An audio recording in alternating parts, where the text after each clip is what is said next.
આકાશવાણી અમદાવાદ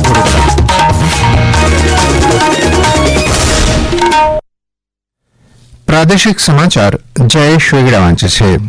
સૌપ્રથમ મુખ્ય સમાચાર. રાજ્ય સરકાર દ્વારા મુસદ્દા ઉપજંત્રી માર્ગદર્શિકા જાહેર. 20 ડિસેમ્બર સુધી વાંધા સૂચન મંગાવાયા.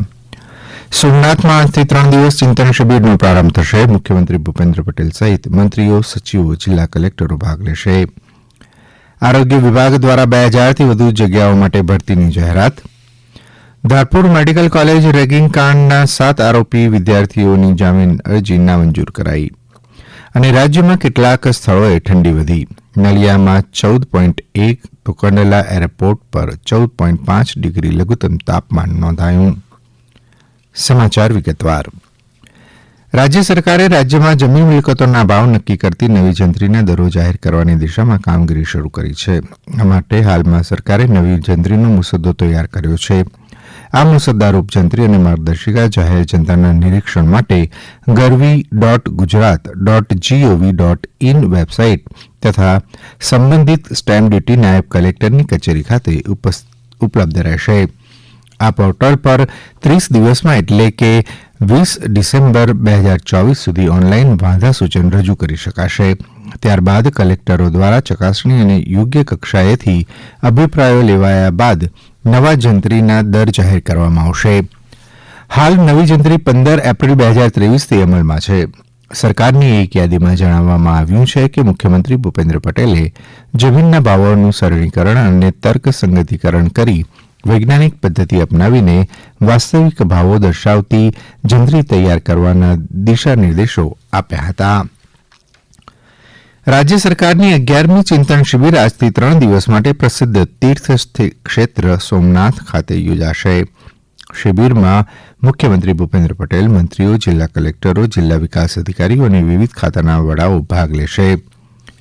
શિબિરમાં રાજ્યમાં રોજગારીની તકો, ગ્રામ્ય સ્તરે આવક વૃદ્ધિ, સરકારી યોજનાઓમાં સંતૃપ્તિનો અભિગમ, પ્રવાસન વિકાસમાં જિલ્લાઓ અને સ્થાનિક સ્વરાજ્યની સંસ્થાઓનું યોગદાન સહિતના મહત્વપૂર્ણ વિષયો પર મંથન કરવામાં આવશે. સેવાઓના સુદૃઢીકરણ માટે ડીપ ટેકનો ઉપયોગ, આર્ટિફિશિયલ ઇન્ટેલિજન્સ અને ડેટા એનાલિસિસ જેવા સાંપ્રત વિષયો પર નિષ્ણાતોના માર્ગદર્શક વક્તવ્યો યોજાશે. શિબિરના સમાપન અવસરે શ્રેષ્ઠ જિલ્લા કલેક્ટર અને શ્રેષ્ઠ ડીડીઓના એવોર્ડ એનાયત કરવામાં આવશે. જીપીએસસીના ચેરમેન હસમુખ પટેલે ગઈકાલે પ્રેસ કોન્ફરન્સ યોજી અને આરોગ્ય વિભાગ માટે સૌથી મોટી ભરતી જાહેરાત કરી છે. તેમણે કહ્યું કે આરોગ્ય વિભાગમાં 2000 કરતાં વધુ જગ્યાઓ ઉપર ભરતી કરાશે, જે અંતર્ગત તબીબી અધિકારી વર્ગ 2 માટે 1506 જગ્યા, જનરલ સર્જન તજજ્ઞ માટે 200, ફિઝિશિયન તજજ્ઞ માટે 227, ગાયનેકોલોજીસ્ટ માટે 273 તથા વીમા તબીબી અધિકારી માટે 147 જગ્યા સહિત 2804 જગ્યાઓ પર ભરતી કરવામાં આવશે. ઉલ્લેખનીય છે કે ભૂતકાળમાં પૂરતા ઉમેદવારો મળ્યા ન હોવાના કારણે જગ્યા ભરાઈ ન હતી, જેથી અત્યારે આ ભરતી બહાર પાડવામાં આવી છે. નોંધનીય છે કે અંતિમ વર્ષમાં અભ્યાસ કરતા વિદ્યાર્થીઓ પણ ઉમેદવારી કરી શકશે. કેન્દ્ર સરકારે મીડિયા અને મનોરંજન ઉદ્યોગને પ્રોત્સાહન આપવા અને તેની વૈશ્વિક અસરને વધારવા માટે પ્રથમ world audio visual and entertainment summit વેવ્સનું આયોજન કર્યું છે. વેવ્સ અંગે યુવાનોમાં જાગૃતિ લાવવા ગઈકાલે પત્ર સૂચના કાર્યાલય પીઆઈબી અને કેન્દ્રીય સંચાર બ્યુરો સીબીસી અમદાવાદ દ્વારા ગાંધીનગર સ્થિત Dhirubhai Ambani institute of information and communication technology DAIICT ખાતે કાર્યક્રમ યોજાયો હતો. કાર્યક્રમમાં દૂરદર્શન સમાચારના ઉપનિયામક ઉત્સવ પરમાર અને પીઆઈબીના ઉપનિયામક આરોહી પટેલે વિદ્યાર્થીઓને વેવ્સ અંગેની વિસ્તૃત જાણકારી આપી હતી. કાર્યક્રમ દરમિયાન કેન્દ્રીય સંચાર બ્યુરો અમદાવાદ દ્વારા પ્રદર્શન પણ રજૂ કરવામાં આવ્યું હતું. મુખ્યમંત્રી ભૂપેન્દ્ર પટેલ અને ગૃહ રાજ્યમંત્રી હર્ષ સંઘવીએ અમદાવાદમાં સિટી ગોલ્ડ સિનેમા ખાતે ધ સાબરમતી રિપોર્ટ ફિલ્મ નિહાળી હતી. તેમણે પીઢ અભિનેતા જીતેન્દ્ર અને રિદ્ધિ ડોગરા સાથે આ ફિલ્મ જોઈ હતી અને ફિલ્મની પ્રશંસા કરી હતી. ઉલ્લેખનીય છે કે 15 નવેમ્બરે રિલીઝ થયેલી આ ફિલ્મને નિહાળ્યા બાદ પ્રધાનમંત્રી નરેન્દ્ર મોદી, કેન્દ્રીય ગૃહમંત્રી અમિત શાહે પણ ફિલ્મની પ્રશંસા કરી હતી. આ સમાચાર આપ આકાશવાણીના અમદાવાદ વડોદરા કેન્દ્ર પરથી સાંભળી રહ્યા છો. આ સમાચાર આપ અમારી YouTube channel AIR news Gujarat પર પણ સાંભળી શકશો. વધુ સમાચાર માટે આપ અમારા એક્સ હેન્ડલ AIR_ABAD ને ફોલો કરી શકો છો. પાટણની ધારપુર મેડિકલ કોલેજમાં થયેલ રેગિંગ મામલે ઝડપાયેલા 15 વિદ્યાર્થીઓના એક દિવસના રિમાન્ડ પૂર્ણ થતાં ગઈકાલે સાંજે તેમને પાટણની જ્યુડિશિયલ મેજિસ્ટ્રેટની અદાલતમાં રજૂ કરાયા હતા. અદાલત દ્વારા 15 પૈકી જામીન અરજી કરનાર 7 આરોપીઓના જામીન નામંજૂર કરવામાં આવ્યા હતા. જોકે બાકીના 8 આરોપી વિદ્યાર્થીઓ દ્વારા કોઈ જામીન અરજી રજૂ કરવામાં આવી ન હતી. અત્રે ઉલ્લેખનીય છે કે બાલીસણા પોલીસ દ્વારા એક દિવસના રિમાન્ડ પૂર્ણ થતાં વધારાના રિમાન્ડની માંગણી કરવામાં આવી ન હતી. આ ઘટનામાં જામીન નામંજૂર થતાં તમામ 15 વિદ્યાર્થીઓને પાટણની સુજનીપુર ખાતેની સબ જેલ ખાતે મોકલી આપવામાં આવ્યા છે. આ કેસ અંગે સરકારી વકીલ અજીતાબેન ભટ્ટ દ્વારા પત્રકારોને માહિતી આપતા આ મુજબ જણાવવામાં આવ્યું હતું. ધારપુરના રેગિંગ કાંડમાં જેમની ફરિયાદ હતી એમાં સેક્શન હતી ભારતીય ન્યાય સંહિતાની 105, 127(2), 189(2), 190, 296(b) વગેરે સેક્શનોની આજે જામીન અરજી લોકોની મુકાયેલી હતી. પરંતુ સદર ગુનાની જે 105ની કલમ જોઈએ BNSની તો ખૂન ન ગણાય એવા ગુનાહિત મનુષ્યવધ માટેની શિક્ષા ટ્રાયલ બાય સેશન્સ કોર્ટ હતું. જેથી સરકાર તરફે એવી રજૂઆત કરવામાં આવેલી હતી કે હાલના જે આરોપી છે એના કૃત્યના કારણે જ આ એક આશાસ્પદ યુવાનનું અવસાન થયેલું છે. જે સંજોગોમાં નામદાર કોર્ટે પણ એની ગંભીરતા જોઈ જામીન નામ મંજૂર કરવા જોઈએ. તેમજ સદર ગુનો 10 વર્ષની સજાનો તેમજ ટ્રાયલ બાય સેશન્સ હોય આ સંજોગમાં પણ સદર જામીન અરજી નામંજૂર કરવી જોઈએ. અને આજે નામદાર કોર્ટે સદર ગુનાની ગંભીરતા જોઈને જે 7/7ની જામીન અરજી આજરોજ નામદાર કોર્ટે નામંજૂર કરી છે અને સુજનીપુર જેલ ખાતે મોકલી આપી છે. રાજ્યસભાના સાંસદ શક્તિસિંહ ગોયલે ખ્યાતિ હોસ્પિટલ મામલે રાજ્યની વડી અદાલતના જજની સમિતિ દ્વારા તપાસની માંગ સાથે સંસદમાં ચર્ચા માટે નોટિસ આપી છે. અમદાવાદ જિલ્લાના અમારા પ્રતિનિધિ આશિષ પંચાલ જણાવે છે કે ખ્યાતિ હોસ્પિટલ મામલે સાંસદ શક્તિસિંહ ગોયલે આપેલા નિવેદનમાં તેમણે ભાજપ સરકાર ઉપર આકરા પ્રહારો કર્યા હતા અને આક્ષેપ કરતા જણાવ્યું હતું કે રાજ્યમાં પ્રજાના જીવન સાથે ચેડા કરાય છે.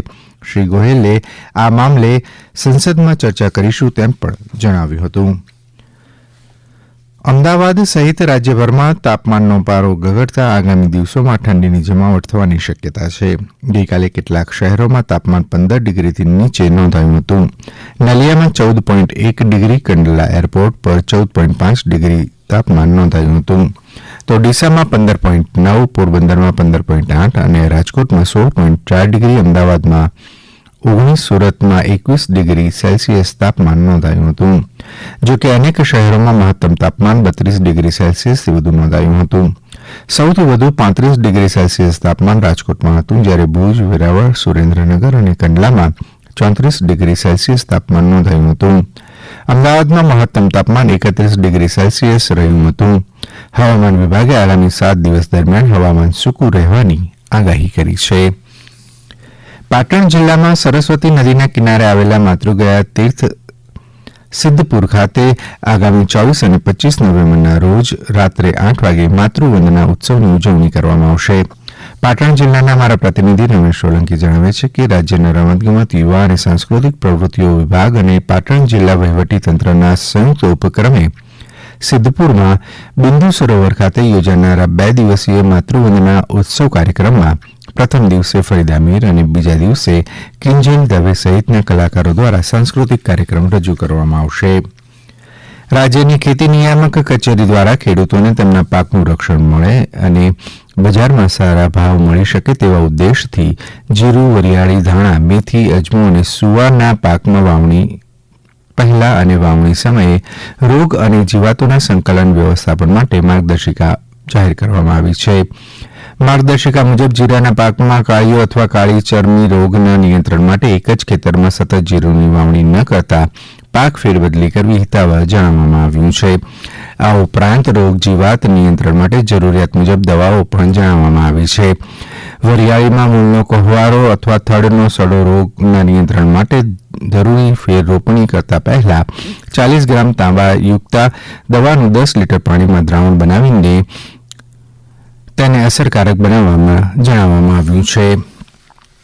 સ્પોર્ટ્સ ઓથોરિટી ઓફ ગુજરાત અને એલ્ટેવોલ્ટ એલેક્ઝાન્ડર વાસ્કે ટેનિસ યુનિવર્સિટી વચ્ચે અમદાવાદ ખાતે ટેનિસ રમતનું બિન નિવાસી કેન્દ્ર શરૂ કરવા માટે સમજૂતી પત્ર પર હસ્તાક્ષર કરવામાં આવ્યા છે.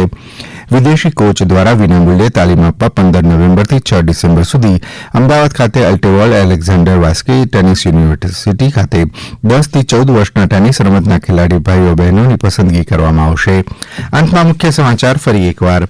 રાજ્ય સરકાર દ્વારા મુસદ્દારૂપ જંત્રી માર્ગદર્શિકા જાહેર 20 ડિસેમ્બર સુધી વાંધા સૂચન મંગાવાયા અને સોમનાથમાં આજથી 3 દિવસ ચિંતન શિબિરનો પ્રારંભ થશે. મુખ્યમંત્રી ભૂપેન્દ્ર પટેલ સહિત મંત્રીઓ, સચિવો અને જિલ્લા કલેક્ટરો ભાગ લેશે.